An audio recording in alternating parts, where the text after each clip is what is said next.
Hi ಎಲ್ರಿಗೂ ನಮಸ್ಕಾರ.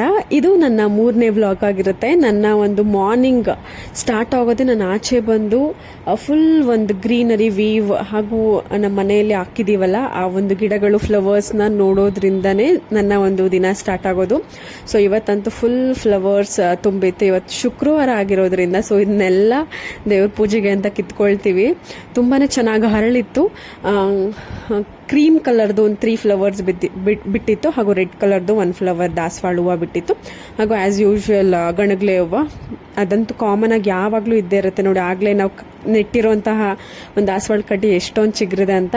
ನನ್ನ ಒಂದು ಡೈಲಿ ರೂಟೀನ್ನ ನಾನು ಬೇಗ ಸ್ಟಾರ್ಟ್ ಮಾಡಿಕೊಂಡೆ. ಫುಲ್ ಎಲ್ಲ ಕ್ಲೀನ್ ಮಾಡಿ ಮನೆ ಒರೆಸೋದಕ್ಕೆ ಎಲ್ಲ ತಂದಿಕ್ಕೊಂಡು ಎಲ್ಲ ಕಂಪ್ಲೀಟಾಗಿ ಮನೆಯೆಲ್ಲನೂ ಕ್ಲೀನ್ ಮಾಡಿ ಮತ್ತೆ ಬಂದು ನೋಡಿದ್ರೆ ನಮ್ಮ ಮನೆಯವ್ರು ಆಗಲೇ ದೇವ್ರ ಪೂಜೆಗೆ ಹೂವನ್ನ ಕಿತ್ಕೊಳ್ತಾ ಇದ್ರು.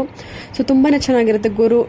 ಶುಕ್ರವಾರ ಶನಿವಾರ ವಾರದ ದಿನಗಳಲ್ಲಿ ನಾವು ಹೂವನ್ನ ಚೇಂಜ್ ಮಾಡ್ತೀವಿ. ಸೊ ಶುಕ್ರವಾರ ಆಗಿರೋದ್ರಿಂದ ಹೂವನ್ನೆಲ್ಲ ಕಿತ್ಕೊಂಡು ದೇವ್ರಿಗೆಲ್ಲ ಮುಟ್ಸಿ ನಮ್ಮ ಮನೆಯವರು ದೇವ್ರ ಮನೆನ ಫುಲ್ ರೆಡಿ ಮಾಡಿ ಇಕ್ಕಿದ್ರು. ನಾನು ರೆಡಿಯಾಗಿ ಬಂದು ಎಲ್ಲ ಕೆಲಸನ ಮುಗಿಸಿ ದೇವ್ರ ಪೂಜೆ ಮಾಡಿ ತಿಂಡಿ ತಿನ್ಕೊಂಡು ಹೊರಟ್ವಿ. ನಮ್ಮ ಮನೆಯವರು ಗಾಡೀಲಾಗಲೇ ರೆಡಿಯಾಗಿ ನಿಂತಿದ್ರು ಆಚೆ ನನ್ನ ಪಿಕ್ ಮಾಡೋದಕ್ಕೆ. ನಾನು ಗಾಡಿ ಮೇಲೆ ಕೂತ್ಕೊಂಡು ನನ್ನನ್ನು ಬಸ್ ಸ್ಟಾಪ್ ಅಥವಾ ಮೆಟ್ರೋ ಸ್ಟೇಷನ್ಗೆ ಡ್ರಾಪ್ ಮಾಡ್ತಿದ್ರು. ಸೊ ನಾನು ಮೆಟ್ರೋ ಸ್ಟೇಷನಲ್ಲಿ ಇಳ್ಕೊಂಡು ವೆಸ್ಟ್ ಗೇಟಿಂದ ಮೈನ್ ಗೇಟ್ಗೆ ಹೋಗಬೇಕಾದ್ರೆ ಫುಲ್ ನಾನು ಕವರ್ ಮಾಡ್ಕೊಂಡಿದ್ದೆ. ಯಾಕೆಂದರೆ ಇವಾಗಂತೂ ಸಖತ್ತು ಟ್ರಾಫಿಕ್ಕು. ಸೊ ಆದ್ದರಿಂದ ಸಖತ್ತು ಮುಖದ ಮೇಲೆ ಡಸ್ಟ್ ಬಂದು ಕೂರುತ್ತೆ, ಆಯಿಲಿ ಆಗಿಬಿಡುತ್ತೆ ಮುಖ ಎಲ್ಲ. ಸೊ ಆದ್ದರಿಂದ ಕವರ್ ಮಾಡ್ಕೊಂಡ್ಬಿಡ್ತೀನಿ. ಸೊ ವೆಸ್ಟ್ ಗೇಟಿಂದ ಮೈನ್ ಗೇಟ್ನ ನಾನು ವಾಕ್ ಮಾಡಿಕೊಂಡು ಫುಲ್ ಗ್ರೀನರಿನ ನೋಡಿಕೊಂಡು ಹೊರಟಿದ್ದೆ. ನಾನು ಪ್ರೀವಿಯಸ್ ಒಂದು ವಿಡಿಯೋದಲ್ಲಿ ತೋರಿಸಿದ್ದೆ, ಹೇಳಿದ್ದೆ ಕೂಡ, ಒಂದು ಮರ ಫುಲ್ ಖಾಲಿ ಇತ್ತು, ಫುಲ್ ಎಲೆ ಎಲ್ಲ ಉದ್ರೋಗ್ಬಿಟ್ಟಿತ್ತು. ಜಸ್ಟ್ 3 ಡೇಸಲ್ಲಿ ನೋಡಿ ಈ ಥರ ಆಗಿದೆ. ಮರ ಫುಲ್ ಲೀವ್ಸ್ ಬಂದ್ಬಿಟ್ಟಿದೆ ಜಸ್ಟ್ 3 ಡೇಸಲ್ಲಿ. ಇವಾಗಂತೂ ಎಲೆಗಳೆಲ್ಲ ಉದ್ರಿ ಚಿಗುರೋವಂತಹ ಕಾಲ ಅಂತಲೇ ಹೇಳ್ಬೋದು. ಸೊ ಆದ್ದರಿಂದ ಜಸ್ಟ್ 3 ಡೇಸ್ ಅಷ್ಟೇ ಎಷ್ಟು ಎಲೆಗಳು ಬಂದಿತ್ತು ಗೊತ್ತಾ, ಎಷ್ಟು ಚೆನ್ನಾಗಿ ಕಾಣಿಸ್ತಿತ್ತು ಗೊತ್ತಾ. ಆ್ಯಸ್ ಯೂಶುವಲ್ ನಾನು ಓದ್ ವಿಡಿಯೋದಲ್ಲೂ ಕ್ಯಾಪ್ಚರ್ ಮಾಡಿದೆ ಈ ಒಂದು ಪರ್ಪಲ್ ಪ್ಲ್ಯಾಂಟು. ಮತ್ತೆ ನಾನು ಲಾಗಿನ್ ಆಗಿ ನನ್ನ ಒಂದು ಪ್ಲೇಸ್ಗೆ ಬಂದು ನನ್ನ ಒಂದು ವರ್ಕ್ನ ಸ್ಟಾರ್ಟ್ ಮಾಡಿಕೊಂಡೆ. ಸೊ ಇವತ್ತಿನ ಈ ದಿನ ನನ್ನ ಒಂದು ಆಫೀಸ್ನಲ್ಲಿ ಹೀಗೆ ಸ್ಟಾರ್ಟ್ ಆಯಿತು. ಸೊ ನಾನು ಲ್ಯಾಪ್ಟಾಪಿಂದ ನನ್ನ ಒಂದು ಮಾನಿಟರ್ಗೆ ಅಥವಾ ಕಂಪ್ಯೂಟರ್ಗೆ ಆಕ್ಸೆಸ್ ಮಾಡಿಕೊಂಡು ಅಲ್ಲಿ ಸ್ಟಾರ್ಟ್ ಮಾಡಿಕೊಂಡೆ. ನನ್ನ ಮೌಸ್ ಹಾಗೂ ಕೀಬೋರ್ಡನ್ನು ಕನೆಕ್ಟ್ ಮಾಡಿಕೊಂಡು ನನ್ನ ಒಂದು ಕೆಲಸನ ಸ್ಟಾರ್ಟ್ ಮಾಡಿಕೊಂಡೆ. ತುಂಬಾ ಫ್ರೆಶ್ ಡೇ ಆಗಿತ್ತು ಇವತ್ತು, ಫ್ರೈಡೇ ಆಗಿರೋದ್ರಿಂದ ಬೇಗ ಮನೆಗೆ ಹೋಗ್ಬೋದು ಅನ್ನುವಂತಹ ಒಂದು ಮೈಂಡ್ ಸೆಟ್ಟಲ್ಲಿ ತುಂಬ ಖುಷಿಯಾಗಿ ಕೆಲಸನ ಸ್ಟಾರ್ಟ್ ಮಾಡಿದೆ. ಆ್ಯಸ್ ಯೂಶುವಲ್ ಅಂದರೆ ಫ್ರೈಡೇ ಅಂದ್ರೇ ಅದು ಒಂಥರ ವೈಬ್ ಇರುತ್ತೆ. ಸ್ಯಾಟರ್ಡೇ ಸಂಡೇ ಲೀವ್ ಇರುತ್ತೆ. ಸೊ ಫ್ರೈಡೇ ಎಲ್ಲರೂ ಬೇಗ ಮನೆಗೆ ಹೋಗೋದು. ಸೊ ಈ ಒಂದು ವಿಷಯ ತಲೆಯಲ್ಲಿ ಇರೋದ್ರಿಂದ ಕೆಲಸನೂ ಕೂಡ ಸ್ವಲ್ಪ ಬೇಗ ಬೇಗ ಮಾಡ್ತೀವಿ, ತುಂಬಾ ಖುಷಿಯಾಗಿರ್ತೀವಿ. ನಮಗೆ ಫ್ರೈಡೇ ಅಂದರೆ ಒಂದು ಸ್ಯಾಟರ್ಡೇ ಫೀಲಿಂಗೇ ಇರುತ್ತೆ. ಯಾಕೆಂದರೆ ಬೇಗ ಮನೆಗೆ ಹೋಗ್ಬೋದು ಅನ್ನೋ ಒಂದು ಕಾನ್ಸೆಪ್ಟಿಂದ. ಸೊ ಅದೇ ರೀತಿಯಲ್ಲಿ ನನ್ನ ಒಂದು ಕೆಲಸನ ಸ್ಟಾರ್ಟ್ ಮಾಡಿಕೊಂಡೆ. ಕೆಲವೊಂದು ಯೂಸ್ಫುಲ್ ಆಗುವಂತಹ ಒಂದು ಇಂಪಾರ್ಟೆಂಟ್ ವಿಷಯಗಳನ್ನ, ಅಂದರೆ ಎಲ್ಲಿ ಜಾಬ್ ಅಪ್ಡೇಟ್ಸ್ ಇದೆ ಅನ್ನುವಂತಹ ಕೆಲವೊಂದು ವಿಚಾರಗಳನ್ನ ನಾನು ಪ್ರತಿಯೊಂದು ನನ್ನ ವ್ಲಾಗ್ನ ಕೊನೆಯದಾಗಿ ನಾನು ಅಪ್ಡೇಟ್ ಕೊಡೋಣ ಅಂತ ಅನ್ಕೊಂಡಿದ್ದೀನಿ. ನನ್ನ ಮುಂದಿನ ವ್ಲಾಗ್ಗಳಿಂದ ಇದು 3ನೇ ವ್ಲಾಗ್ ಆಗಿರುತ್ತೆ. 4ನೇ ವ್ಲಾಗಿಂದ ನಾನು ಕೆಲವೊಂದು ಜಾಬ್ ಅಪ್ಡೇಟ್ಸ್ಗಳನ್ನ ನಾನು ಕೊಡ್ತಾ ಹೋಗ್ತೀನಿ. ಸೊ ವಿಡಿಯೋನ ಕೊನೆ ತನಕ ನೋಡಿ. ಕೊನೆಯಲ್ಲಿ ನಾನು ನಿಮಗೆ ಎಲ್ಲಿ ಜಾಬ್ ವೇಕೆನ್ಸಿ ಇದೆ ಅನ್ನುವಂತಹ ಒಂದು ಕಂಪ್ಲೀಟ್ ಡೀಟೇಲ್ಸನ್ನು ಹೇಳೋದಕ್ಕೆ ಟ್ರೈ ಮಾಡ್ತೀನಿ. ನಿಮಗೆ ಹೆಲ್ಪ್ ಆಗ್ಬೋದು.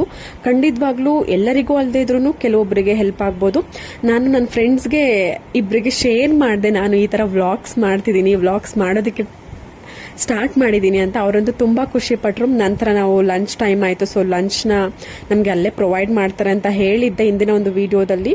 ಸೊ ಲಂಚ್ ಮಾಡಿಕೊಂಡು ನಾವು 11th ಫ್ಲೋರ್ನಲ್ಲಿ ಇರೋದ್ರಿಂದ ಸೊ ಲಂಚ್ ಮಾಡ್ಕೊಂಡು ತಕ್ಷಣ ಕೂತ್ಕೊಬಾರ್ದು ಅಂತ ಸ್ಟೆಪ್ಸ್ ಹತ್ತಿ ಸ್ವಲ್ಪ ವಾಕ್ ಮಾಡಿ ಸ್ಟೆಪ್ಸ್ನ ಹತ್ತುತ್ತೀವಿ. ಕೆಲವೊಂದ್ಸಲಿ ಲಿಫ್ಟಲ್ಲೇ ಬಂದ್ಬಿಡ್ತೀವಿ. ಸೊ ನಂತರ ನಾವು ಆಕ್ಸೆಸ್ ಮಾಡಿಕೊಂಡು ಒಳಗಡೆ ಊಟ ಮುಗಿಸ್ಕೊಂಡು ಎಂಟ್ರಿ ಕೊಟ್ವಿ. ನಂತರ ನಮ್ಮ ಒಂದು ವರ್ಕ್ ರೂಟೀನ್ ಏನಿರುತ್ತೆ ಅದನ್ನ ಕಂಪ್ಲೀಟ್ ಮಾಡಿ ಬೇಗ ಮನೆಗೆ ಹೊರಟ್ವಿ. ಫ್ರೈಡೇ ಆಗಿರೋದ್ರಿಂದ ಸೊ ನಮ್ಮ ಮನೆಯವರು ಆಗಲೇ ಬಸ್ ಸ್ಟಾಪಲ್ಲಿ ಬಂದು ಕಾಯ್ತಾ ಇದ್ರು. ಅವರು ಮನೆಗೆ ಪಿಕ್ ಮಾಡಿದ್ರು. ತುಂಬಾ ಖುಷಿ ಆಯಿತು ಇವತ್ತಿನ ಒಂದು ವ್ಲಾಗ್ನಲ್ಲಿ. ಇವತ್ತಿನ ಒಂದು ದಿನ ಅಂತಲೇ ಹೇಳ್ಬೋದು. ಹಾಗೆ ನಾನು ಒಂದು ಬ್ಯಾಗ್ ಆರ್ಡರ್ ಮಾಡಿದ್ದೆ ಅಜಿಯೋಯಿಂದ. ಅದು ಕೂಡ ಡೆಲಿವರಿ ಆಗಿತ್ತು. ಅದು ಹೇಗಿದೆ ಅಂತ ನೋಡ್ತಾ ಇರ್ಬೋದು. ತುಂಬಾ ಚೆನ್ನಾಗಿ ಬಂದಿದೆ. ಇದರಲ್ಲಿ 2 ಕಲರ್ ಇತ್ತು, ಬ್ಲ್ಯಾಕು ಮತ್ತು ಈ ಒಂದು ಕಲರು.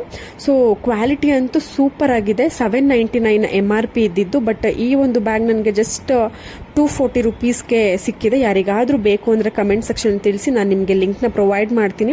ತುಂಬಾ ಚೆನ್ನಾಗಿದೆ ಈ ಒಂದು ಬ್ಯಾಗ್ ಕ್ವಾಲಿಟಿ. ನೀವು ಲಾಂಗ್ ಸ್ಲಿಂಗ್ ಆಗೂ ಯೂಸ್ ಮಾಡ್ಬೋದು, ಇಲ್ಲ ಜಸ್ಟ್ ಹ್ಯಾಂಡ್ ಬ್ಯಾಗ್ ಸೈಡ್ನಲ್ಲಿ ಶಾರ್ಟ್ ಹ್ಯಾಂಡ್ ಬ್ಯಾಗ್ ಆಗೋ ಕೂಡ ನೀವು ಯೂಸ್ ಮಾಡ್ಬೋದು. ಕ್ವಾಲಿಟಿ ಅಂತೂ ತುಂಬಾನೇ ಚೆನ್ನಾಗಿದೆ, ಖಂಡಿತವಾಗ್ಲೂ ಕ್ವಾಲಿಟಿ ತುಂಬಾನೇ ಚೆನ್ನಾಗಿದೆ. ಬಟ್ ಜಾಸ್ತಿ ಸಾಮಾನುಗಳನ್ನ ಮಡ್ಕೊಳ್ಳೋದಕ್ಕೆ ಆಗೋದಿಲ್ಲ. ಜಸ್ಟ್ ಒಂದು ಮೊಬೈಲ್ ಫೋನ್ ಹಾಗೂ ಸ್ವಲ್ಪ ಅಮೌಂಟ್ ಅನ್ನ ನಾವು ಮಡ್ಕೊಂಡು ವೇರ್ ಮಾಡ್ಬೋದು. ತುಂಬಾನೇ ಚೆನ್ನಾಗಿದೆ ಕ್ವಾಲಿಟಿ. ನಿಮ್ಗೆ ಏನಾದ್ರು ಇಷ್ಟ ಆಯ್ತು ಅಂದ್ರೆ ಬೈ ಮಾಡಿ. ಇವತ್ತಿನ ಈ ವ್ಲಾಗ್ನ ನಾನು ಇಲ್ಲಿಗೆ ಎಂಡ್ ಮಾಡ್ತಿದ್ದೀನಿ.